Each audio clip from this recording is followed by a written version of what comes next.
Welcome to the Sports Card Collector. It's your host, Dylan Loomis. My bad for not uploading in the last 8 months, but like I said, I was moving and I am actually a full-time YouTuber talking about Tesla and investing, but to be honest with you guys, I am enjoying sports cards a lot more right now. So I'm going to do everything in my power to start uploading here regularly. But without further ado, I just want to hit you guys with a bunch of value in order to make up for lost time. So in this video, I'm going to go over 3 of the best ways to actually make money with sports cards in 2021, in my humble opinion, of course. First up, a tried and true method is buying wax. Wax is just sealed products, so packs or boxes that are not yet opened. So this strategy is super easy. You buy the product, you hold the product. Over time, it goes up because the supply comes down. The demand hopefully either stays the same or rises depending on the players in that class that you're holding.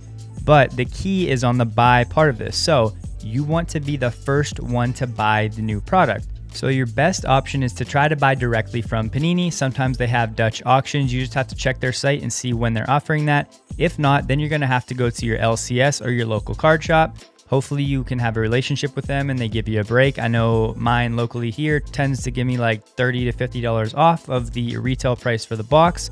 So that's an option, but once again, you need to do it early, like right when they hit the shelves, and I'll explain more on why later. And then your third option, which is probably the worst one, is buying on eBay, because when the product hits the secondary market, the prices are already going to be inflated and jacked up from where they start. So yes, you can still make money buying from eBay, but it's just going to cut into your margins a little bit. And then the second part is just hold. Now you're going to hold the product, whether it be for a few weeks, a few months, or a few years. I know a few people locally that have held products for 5, 10, 15 years, and they have now accumulated tens and literally hundreds of thousands of dollars of sealed wax, and that is actually their retirement plan. But most of us have shorter time horizons. We want to flip some product, make some money, and keep going up the ladder. So if that's the case, then you buy the product as early as you can get it and hold it for a few weeks or a few months and hope that the price goes up. And oftentimes the price will be driven by the underlying rookies in that class. So if you're buying 2020-21 product, you're hoping that LaMelo Ball and some of these other guys play really well and become popular, and that's going to help to drive the prices. But like I said, even if the underlying class doesn't do overly well, over time, the supply of that product will go down, and hopefully there is some demand that will remain, meaning ultimately the prices will go up. And this strategy really isn't that risky, because worst case scenario, you'll probably be able to sell your product for almost what you bought it for, maybe a little bit less, if the product doesn't go up in value like you had hoped. But it's not going to go to zero, because there's always going to be some level of demand as long as you're buying products that should have some level of long-term value. Some of the main brands like Prism, Select, and Optic, and now I know these are very expensive, so you can definitely do this strategy with lower level products like hoops, or you can do it with retail. Right now, you can literally get almost 100% return if you can get your hands on some retail wax. But admittedly, this is a bit more of an expensive strategy, as buying sealed boxes, especially hobby boxes, is going to cost you. Then you're going to have to hold them for a little bit. But it is a very safe and honestly, in some cases, incredibly profitable option to make money in the sports card market. But number 2 would be all of these new options and new things that are coming to the market. The one that comes to mind right now is NBA Top Shot. At first, I was not a fan of NBA Top Shot, but honestly, over the last few weeks, it has grown on me a little bit, and I see the enjoyment and the value in it. I'm not saying to get in now because, like I said, there's been a huge run up in price, and I'm not sure how sustainable it's going to be. Ripping packs is fun, and I'll have a future video on that in more detail. But the point is, there are constantly new products and new things, especially in the crypto world. Panini tried to do the blockchain thing, which I hated. I think it was a terrible idea. But the blockchain and NBA Top Shot is a little bit different. So keep your eye on new stuff. That is where the market is. It's the exciting stuff. Because in the words of Ricky Bobby, or at least from that movie, if you ain't first, you're last. And this applies to the investment sports card world as well. And speaking of new things, you have to check out Collectible. It is the fractional ownership situation. So I downloaded the app and I'm looking through what they have. They have some awesome stuff that I'm going to invest in here soon, but they've already sold 2 of their cards. Basically, you buy shares of these huge cards that are out of reach for most of us. And then just like the stock market, if a buyer comes in and makes an offer, the group will vote. If the group votes to sell that underlying product, then you're going to get whatever portion of that thing that you owned.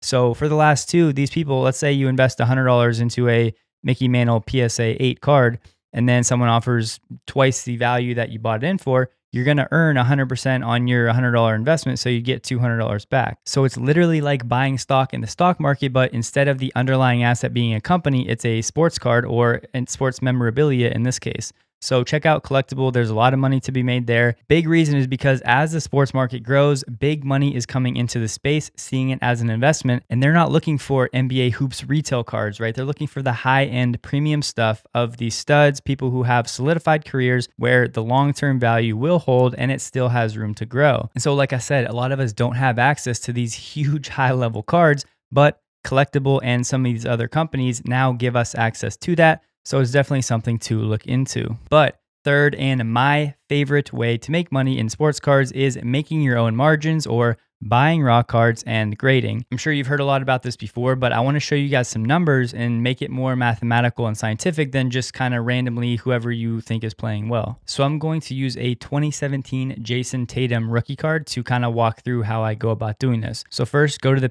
PSA pop report for the card in question. In this case, we're looking at a 2017 Jason Tatum Donruss Optic rookie card. So here it is. Here's the base card we're looking at.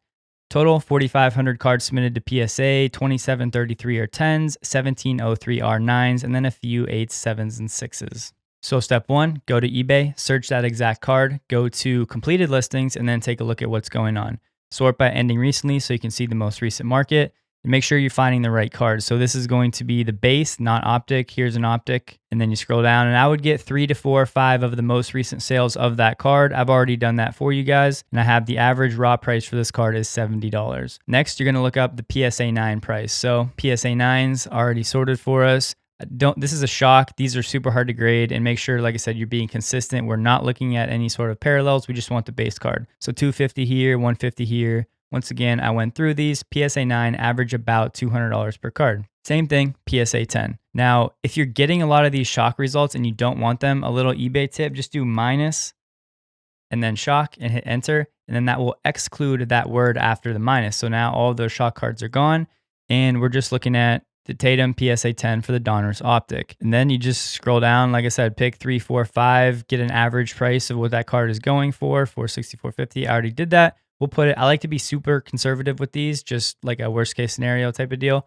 So I put $250 for the price of a PSA 10. And then these percentages, all you do is you take the number of PSA 10s divided by the total cards submitted to get the gem mint rate of 60. And then the mint rate, PSA 9, was 37% for this card in question, to give you an idea of what percentage of cards that are sent to PSA are getting certain grades when they're sent back. Now, sending cards to grading, there are 3 ways to do it. You have a bulk order, it's going to be $15 a card, but right now you're looking at 8 to 10 month timelines, and you have to have 20 cards in a certain year. So cards 2018 and newer are one group, and then cards 2017 and older are another group. So you have to have 20 in each group. You can't have like 10 before 2017 and 10 after. They have to be 20 in that group. The regular submission is $50 per card, and you're looking at about a 4 to 6 month timeline as of now. Then you have Express, which is $75 per card, and it's a 1 month turnaround time. Now, I personally like to add the extra fees of about $10 per card, just to include the return shipping to PSA, and then the return insurance. And once again, I like to include all the costs and be extra conservative so I know if there's enough profit margin in this specific card to do this strategy. And honestly, this card is not one that I would choose for this strategy. It's viable, but I think there are better margins on other cards. Here's how you go about doing this. So you spend $70 on a raw card, then you're going to have an extra $25 to grade it via a bulk submission. So you have to plan ahead, right? Like you want to be about 8 to 10 months ahead of the NBA season or the NBA playoffs, depending on when you plan to sell, because that's when the prices are highest.